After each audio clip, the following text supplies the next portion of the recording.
रेखाएं और कोण क्लास 9th मैथ्स के 6th चैप्टर के इस पार्ट में आप सीखेंगे समांतर रेखाएं, तिर्यक रेखाएं, संगत कोण, एकांतर कोण और भी कुछ बहुत इंपॉर्टेंट चीजें आप सीखेंगे इस वीडियो में। ये टॉपिक बहुत इंपॉर्टेंट है और ये कह सकते हो कि इस चैप्टर की बैकबोन है, इस चैप्टर की जान है। तो आप इस टॉपिक को अच्छे से देखना, इस वीडियो को आप ठीक से देखना, अच्छे से समझना। तो मैं शुरू करता हूं। सबसे पहले प्रतिच्छेदी रेखाएं किसे कहते हैं? Intersecting lines. तो ऐसी रेखाएं जो एक दूसरे को काटती हैं, इनको कहते हैं प्रतिच्छेदी रेखाएं। तो ये दो रेखाएं इंटरसेक्टिंग लाइंस हैं। ये ए है, ये बी है, ये सी है, ये डी है, ये ओ पर एक दूसरे को काट रहे हैं। ये प्रतिच्छेदी बिंदु है, पॉइंट ऑफ इंटरसेक्शन, ठीक है ना। इसको कहते हैं इंटरसेक्टिंग लाइंस।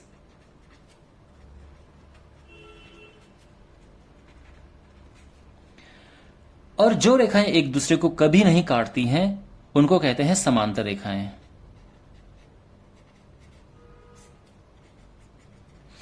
तो समांतर रेखाएं एक दूसरे को कभी नहीं काटती हैं। तो यदि दो रेखाएं इस तरह से हैं कि वो एक तो सेम प्लेन पे होनी चाहिए, एक ही तल पे होनी चाहिए, उनके बीच की दूरी बिल्कुल हमेशा एक जैसी होनी चाहिए। तो जो दूरी यहां पे है वही दूरी, इनके बीच की डिस्टेंस ये होनी चाहिए और उनके बीच की डिस्टेंस यहां पे भी एक जैसी होनी चाहिए। तो इनके बीच की दूरी हमेशा एक जैसी होती है और ये एक दूसरे को कभी नहीं काटते हैं। या आप ये कह सकते हैं कि ये एक दूसरे को अनंत पे काटते हैं। ये कहने का दूसरा तरीका है, क्योंकि अनंत कुछ होता नहीं है।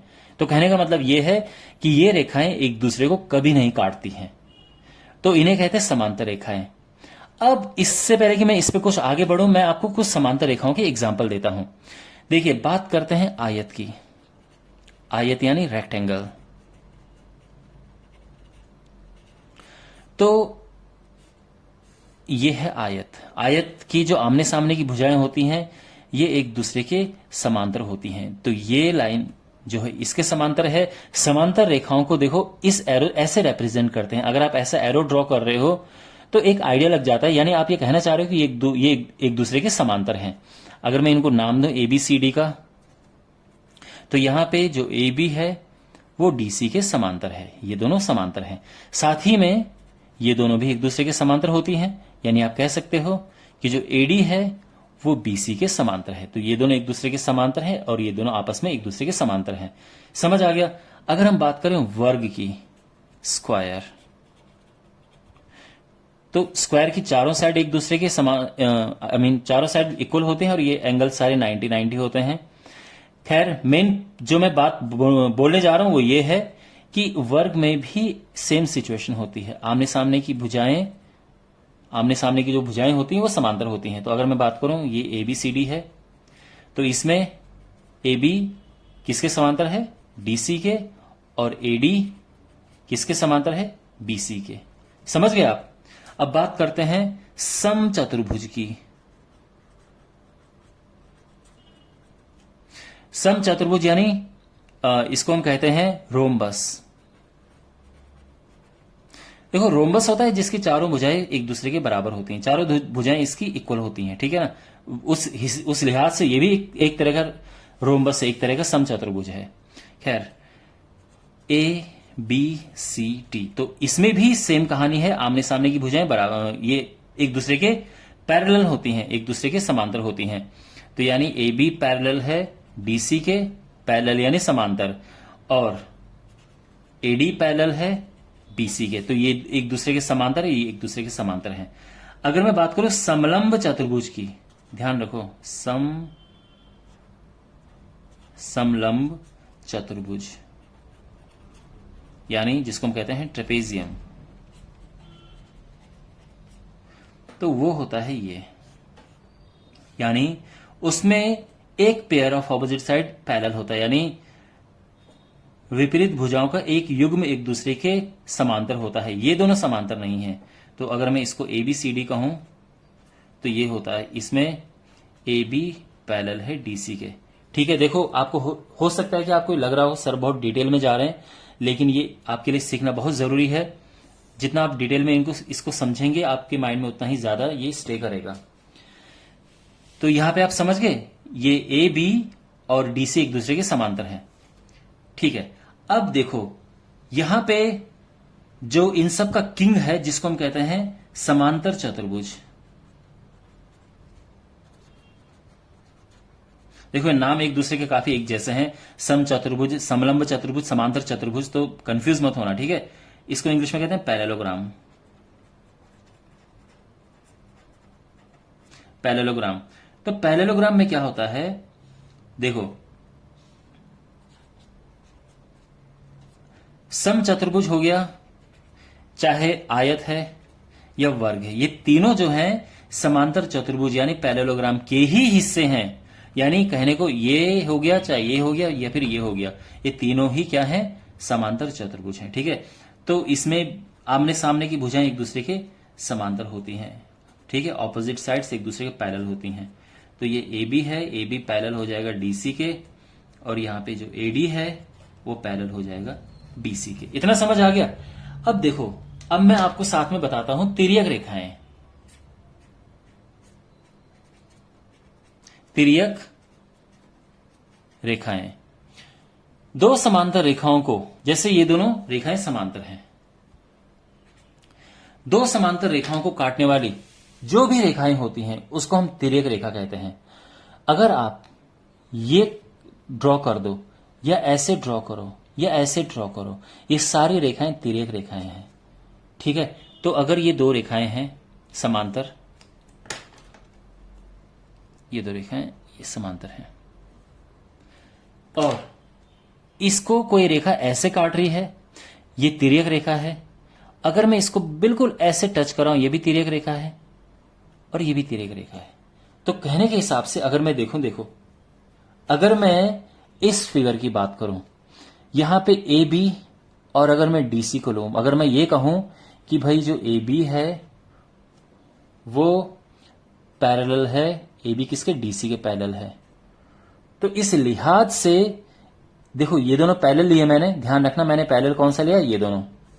तो उस हिसाब से जो एडी है और बीसी, ये दोनों ही क्या होंगी, ट्रांसवर्सल लाइन होंगी, तिर्यक रेखाएं।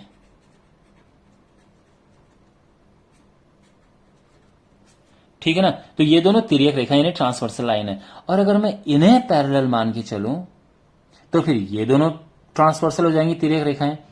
अगर इन्हें मैं समांतर रेखाएं मानकर चलूं तो ये दोनों ट्रांसवर्सल हो जाएंगी यानी तिर्यक रेखाएं हो जाएंगी। और अगर मैं इन्हें समांतर मान के चलूं तो ये रेखाएं तिर्यक हो जाएंगी। आप समझ रहे हो। जैसे मैं अगर यहां पे देखूं, ये दोनों रेखाएं समांतर हैं, तो इसका मतलब ये है कि यहां पे जो एडी है और बीसी है, ये दोनों तिर्यक रेखाएं हैं। तो अब आप समझ गए तिर्यक रेखाएं क्या होती हैं। ओके। और अब हम एक बहुत इंपॉर्टेंट पार्ट की ओर बढ़ रहे हैं, जिसमें मैं आपको बताऊंगा कि संगत कोण यानी कॉरेस्पॉन्डिंग एंगल्स क्या होते हैं, एकांतर कोण यानी ऑल्टरनेट क्या एंगल्स क्या होते हैं। ठीक है, तो पढ़ते हैं। देखिए, ये दो रेखाएं समांतर रेखाएं हैं, तो इसको हम नाम देने के लिए यहां पे थोड़ा कट करेंगे ऐसे, और ये है ए बी और ये रेखा है सी डी। ठीक है, यहां तक समझ आ गया। ओके।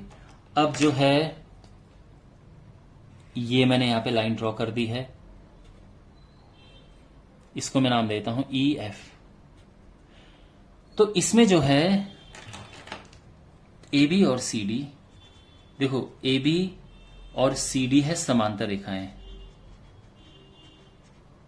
यानी हम इसको कह सकते हैं कि A B is parallel to C D ऐसे। और यहां पे जो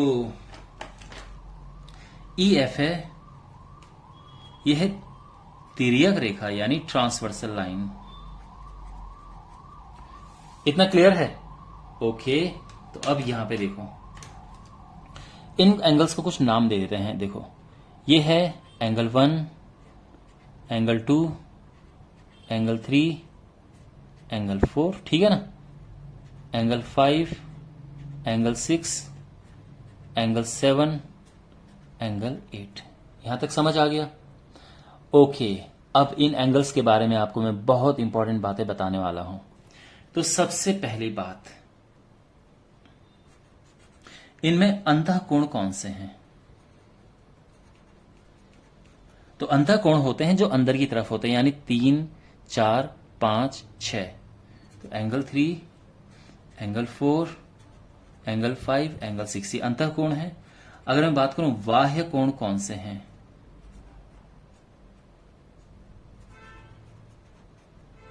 तो बाहर की तरफ यानी एंगल 1, एंगल 2, एंगल 7, एंगल 8। ठीक है, यानी पैरेलल लाइन के अंदर वाले कोणों को कहेंगे अंतः कोण, और जो ये पैरेलल लाइन है समांतर रेखा इनके बाहर की तरफ जो कोण है उनको बाह्य कोण कहेंगे। यहां तक क्लियर है? ओके। अब यहां पे देखो, जो चीज आप पिछले वीडियोस में पढ़ चुके हैं मैं पहले आपको वो बताता हूं। यहां पे अगर मैं बात करूं कि एंगल 1 और एंगल 3 क्या एक दूसरे के इक्वल हैं? बिल्कुल ये एक दूसरे के इक्वल हैं। क्यों इक्वल हैं? क्योंकि ये शीर्षाभिमुख कोण है। क्या कोण है?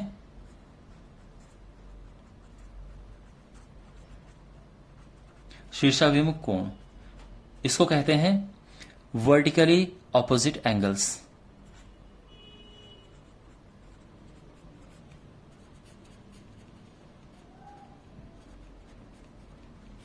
ठीक है, तो ये दोनों एक दूसरे के इक्वल हैं और इसी तरह से 2 और 4 भी एक दूसरे के इक्वल हो जाएंगे। Same reason. ठीक है, इसी तरह से अगर मैं बात करूं 5 और 6 की, सॉरी 5 एंड 7 की, तो ये भी एक दूसरे के इक्वल हैं। और क्यों इक्वल हैं? क्योंकि ये भी वर्टिकली ऑपोजिट एंगल्स हैं। देखो, ठीक है ना, ध्यान रखना, एक ये जब दो लाइन एक दूसरे को कट करती हैं तो एक इधर और एक इधर, ये इक्वल होते हैं वर्टिकली ऑपोजिट एंगल्स, शीर्षाभिमुख कोण।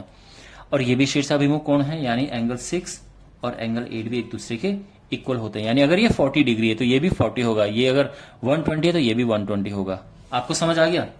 अच्छा, दूसरी बात, अगर मैं बात करूं एंगल 1 और एंगल 2 की, तो इनको मिला के आना चाहिए 180 डिग्री।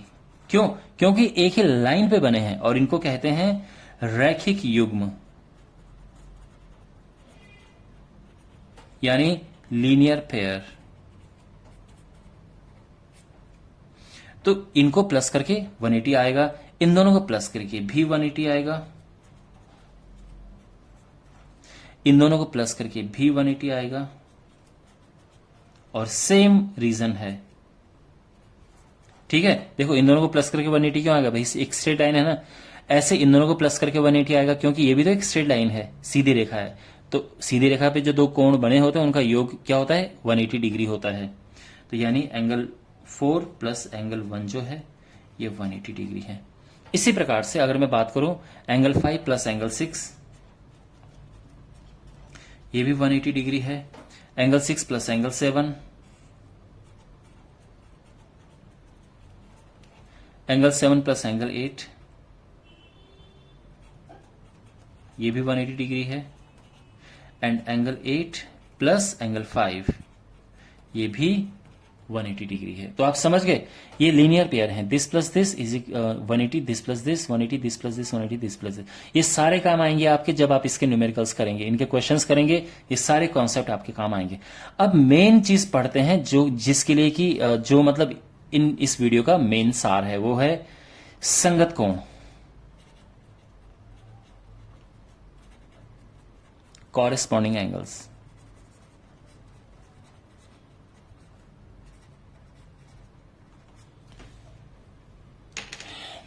ठीक है, अब देखो कॉरेस्पॉन्डिंग एंगल्स क्या होते हैं। यहां पे उसको पहचानने का बड़ा आसान तरीका है। एक काम करो, मान लो कि ये कोई चीज है, ठीक है ना, इसको कहीं पे भी रखो, मैंने यहां पे रख दिया। अब इसे कौन कौन एंगल देख रहे हैं, किस किस का मुंह इसकी तरफ है, कौन कौन से एंगल्स का मुंह इसकी तरफ है? तो देखो, एक तो इसका मुंह इसकी तरफ है, खुला हुआ है ना, इसने मुंह खोल के रखा है। और इसको और कौन देख रहा है? इसको एक ये देख रहा है, देखो ये। तो यानी अगर मैं बात करूं एंगल 1 की और एंगल 5 की, ये एक दूसरे के इक्वल हैं। और इक्वल के लिए आप कारण क्या लिखेंगे, रीजन क्या लिखेंगे? कि ये संगत कोण है, कॉरेस्पॉन्डिंग एंगल्स हैं, इसलिए ये एक दूसरे के इक्वल हैं। तो ये 1, ठीक है ना। अब इसको उठा के यहां पे रखो, तो इसको कौन कौन से एंगल देख रहे हैं? एक ये और एक ये देख रहा है, ठीक है ना। तो यहां पे angle 2 plus angle 6, sorry angle 2 और एंगल 6 इक्वल हैं। क्यों इक्वल हैं? सेम रीजन है। अगर मैं यहां पे रखूं इससे, तो आप देख सकते हैं ये दोनों जो एंगल हैं इसको देख रहे हैं, यानी एंगल 3 इज इक्वल टू। अब देखो, आप कह रहे होंगे कि सर ये क्या तरीका है देख रहे हैं। जिस तरीके से भी आपको याद रहे, मैं कोशिश करता हूं कि आपको वही तरीका समझाऊं। तो तो यहां पे आप देख सकते हैं कि ये दोनों सेम डायरेक्शन में देख रहे हैं, एंगल 3 एंड एंगल 5, एंगल 7, तो ये दोनों इक्वल होते हैं। इसी तरह से जो एंगल 4 एंगल 8 ये भी सेम डायरेक्शन में देख रहे हैं, तो ये दोनों भी इक्वल होंगे। तो angle 4 is equal to angle 8, और इसका कारण क्या है कि ये भी संगत कोण है। आपको समझ आ गया कि कॉरेस्पॉन्डिंग एंगल्स क्या होते हैं। ओके, अभी इस वीडियो के एंड में कुछ मैं न्यूमेरिकल्स भी कराऊंगा, आपको कुछ क्वेश्चंस करवाऊंगा, जिससे कि ये कॉन्सेप्ट आपका और अच्छे से स्ट्रांग हो जाए। अब इसके बाद आते हैं एकांतर कोणों पे। तो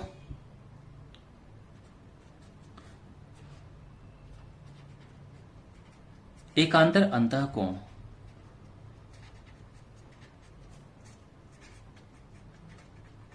ऑल्टरनेट इंटीरियर एंगल्स। देखो, पहली बात तो ये कि अंतः कोण है, और मैंने आपको क्या बताया था, अंतः कोण कौन से होते हैं, अंदर वाले होते हैं। 3, 4, 5, 6 अंतः कोण है। अब एकांतर अंतः कोण कौन से होते हैं, तो देखो एकांतर मतलब एक इधर होगा और एक इधर होगा। अच्छा, आगे बढ़ने से पहले मैं आपको एक चीज बता देना चाहता हूं माय डियर, जब भी दो समांतर रेखाओं को, दो पैरेलल लाइंस को कोई लाइन काटती है, यानी जिसको हम तिर्यक रेखा कहते हैं, तो हमेशा दो तरह के एंगल बनते हैं। एक एंगल होगा 90 से कम और एक होगा 90 से ज्यादा। हाँ, अगर आप बिल्कुल सीधी रेखा खींच दें, अगर आप बिल्कुल ऐसे खींच दें तो सारे 90 हो जाएंगे, वो अलग कहानी है। लेकिन अगर आप ऐसे तिरछी खींचे तो दो तरह के एंगल बनेंगे, एक होगा 90 से छोटा और एक होगा 90 से बड़ा। तो यहां पे 90 से छोटा कौन सा है, एंगल 2, एंगल 4, एंगल 6 और एंगल 8। ये सारे एंगल एक दूसरे के इक्वल होंगे।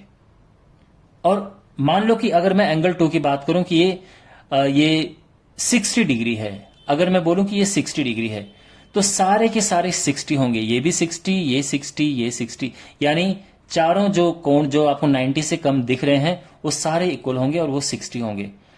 और जो दूसरा एंगल होता है वो 90 से बड़ा होता है। और ये कौन सा है, जैसे ये 90 से बड़ा है, आप देख सकते हैं ना 90 से बड़ा है ये, तो एंगल 1, एक ये 90 से बड़ा है एंगल 3, एक ये 90 से बड़ा है एंगल 5, और एक ये 90 से बड़ा है एंगल 7, और ये सारे इक्वल होंगे। यानी अगर ये 120 हुआ तो ये भी 120 होगा, ये भी 120 होगा, ये भी 120 होगा। इसका आप ध्यान रखना, ठीक है ना। तो ये सारे लेस देन 90 होंगे और ये सारे ग्रेटर देन 90 होंगे। ये अलग कहानी है कि अगर आप बिल्कुल ऐसे बिल्कुल सीधी रेखा खींच दें तो ये सारे के सारे 90 हो जाएंगे। मैं उसकी बात नहीं कर रहा हूं, मैं कह रहा हूं कि अगर थोड़ा सा भी आपने तिरछा खींचा तो चार एंगल 90 से कम होंगे, सारे बराबर होंगे। ऐसा नहीं कि एक 60 और एक 70, ऐसा नहीं है, सारे इक्वल। और चार 90 से बड़े होंगे और वो भी आपस में इक्वल होंगे, ठीक है ना। ये 90 से बड़ा है, ग्रेटर देन का साइन है। ओके, चलो ठीक है, अब वापस इस पे आते हैं। तो यहां पे अंतःकोण ये चारों हैं। तो देखो, ये जो एंगल है ये इसके ऑल्टरनेट है, तो हम कहेंगे कि एंगल 4 बराबर एंगल 6 है। और क्यों है, क्योंकि ये ऑल्टरनेट इंटीरियर एंगल है, यानी एकांतर अंतःकोण है। इसी तरह से 3 और 5 इक्वल हैं, और ये भी सेम रीजन है कि ये एकांतर अंतःकोण है, ठीक है ना। यानी अगर ये हुआ 120 डिग्री तो ये भी 120 होगा, ये 60 हुआ तो ये भी 60 होगा, ठीक है ना। अब बढ़ते हैं हम आगे, और अब है एकांतर बाह्य कोण।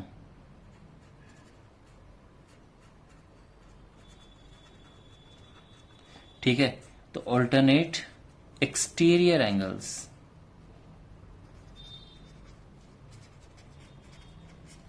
देखो, ऑल्टरनेट एक्सटीरियर एंगल्स, तो ये चार एक्सटीरियर हैं, जैसे कि मैंने आपको बताया था। ये बाह्य कोण है, ये चारों कौन से कोण हैं, ये जैसे ये अंतः कोण थे, ये बाह्य कोण है। तो और अब ऑल्टरनेट यानी एक इधर एक इधर। और देखो, ये भी 90 से बड़ा और ये भी 90 से बड़ा है, तो मैंने क्या कहा था, ये दोनों इक्वल होंगे। तो यहाँ पे एंगल 1 और एंगल 7 इक्वल है, लेकिन इसका कारण क्या लिखेंगे आप, एकांतर बाह्य कोण, ठीक है। इस तरह से एंगल 2 और एंगल 8 इक्वल हैं, और ये भी सेम रीजन है कि ये भी एकांतर बाह्य कोण है। आपको समझ आ गया। लेकिन अब बढ़ते हैं जो कि इसका सबसे इंपॉर्टेंट पार्ट है, और वो क्या है, तिर्यक रेखा के एक और के कोणों का युग्म या एक और के कोण। अब तिर्यक रेखा कौन सी है और यह अंतःकोण, ठीक है ना, अंतःकोण।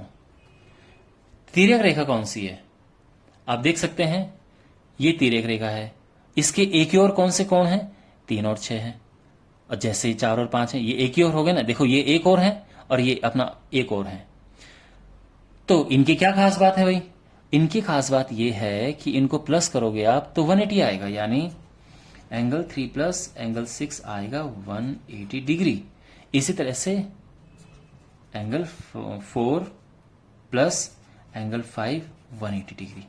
और इसका कारण क्या है, आप सीधा लिखोगे तिर्यक रेखा के एक ही ओर के अंतःकोण उनका योग 180 होता है, ये ध्यान रखना। और ये समझ लो कि जितना अभी तक आपने पढ़ा है ये सबसे ज्यादा इंपॉर्टेंट है, ये सबसे ज्यादा आपके काम आएगा, तो इसको आप ठीक से समझना। तो अगर हमारे पास कोई क्वेश्चन इस तरह से है, फॉर एग्जाम्पल कि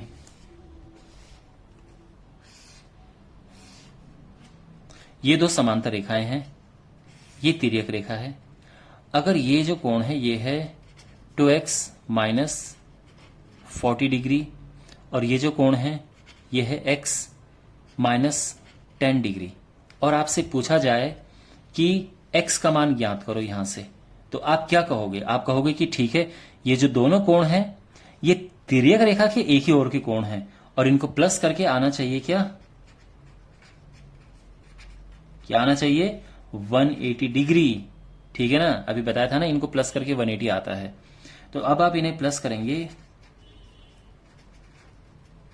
तो ऐसा आएगा, 50 उस तरफ लेके जाओ तो 3x हो जाएगा, प्लस करेंगे मतलब 180 प्लस 50 हो जाएगा 230 3x, और x आ जाएगा 230/3, ठीक है ना। अब डिवाइड करके जो भी आएगा 3 7 21 2 0 3 6 18 2/3 डिग्री।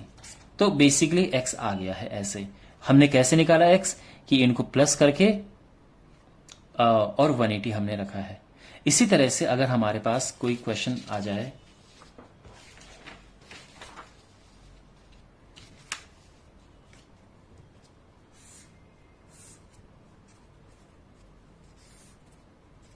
कि ये है 40 डिग्री और हमें बताना है कि ये मान लो कि ये x है, ये y है, ये z है, तो x और y और z की वैल्यू बताओ क्या होगी। तो देखो पहली बात तो ये है कि अगर ये 40 है तो ये सीधे आप 40 लिख सकते हैं, तो y 40 है। क्यों 40 है, ये और ये इक्वल क्यों होते हैं, क्योंकि ये हैं संगत कोण, कॉरेस्पॉन्डिंग एंगल्स। आप समझ गया ना, ये सेम डायरेक्शन में है। अच्छा अब देखो x कैसे निकलेगा, तो x भी बड़ा आसानी से निकल सकता है, x भी 40 के बराबर है। अब ये कौन सा नियम लगा भाई, ये है शीर्षाभिमुख कोण, ठीक है ना, यानी वर्टिकली ऑपोजिट एंगल्स, तो ये इक्वल होते हैं। आप इसको दूसरे तरह से भी निकाल सकते हैं, देखो x और y इक्वल हैं। अब ये इक्वल क्यों हैं, ये हैं ऑल्टरनेट इंटीरियर एंगल, ये हैं एकांतर अंतःकोण, एकांतर अंतःकोण। तो ये दोनों एकांतर अंतःकोण हैं इसलिए ये इक्वल हैं। और y कितना था, 40 था, तो x भी आ जाएगा 40। आप समझ गए। अब z कैसे निकलेगा, तो देखो z के लिए इसको और इसको आप प्लस करेंगे तो भी 180 आएगा। या जो हमने अभी सीखा, अभी लास्ट में क्या सीखा सबसे लेटेस्ट, कि इनको प्लस करके 180 आता है, इन्हें प्लस करके 180, इन्हें प्लस करके 180 आता है। तो ये सीखा अभी, वही अप्लाई करते हैं, उससे भी आ जाएगा। तो यहां पे इनको प्लस करके 180 आएगा, ठीक है ना। तो यानी z प्लस एक्स बराबर 180। क्यों, क्योंकि तिर्यक रेखा के एक ही ओर के अंतःकोण है। और z x क्या है, x है 40, अब 40 उस तरफ जाएगा तो ये 140 आ जाएगा, ठीक है ना। तो ये हमारा आंसर आ गया, ये 140 है, ये 40 है, ये 40 है। ओके वेल, मैं उम्मीद करता हूं कि आपको ये वीडियो पसंद आया होगा, और अगर आपको अच्छा लगा है तो आप जरूर इस चैनल को सब्सक्राइब करें और इस वीडियो को अपने दोस्तों के साथ में जरूर शेयर करें और इस चैनल को ग्रो करने में मेरी मदद करें। Thank you for watching, take care.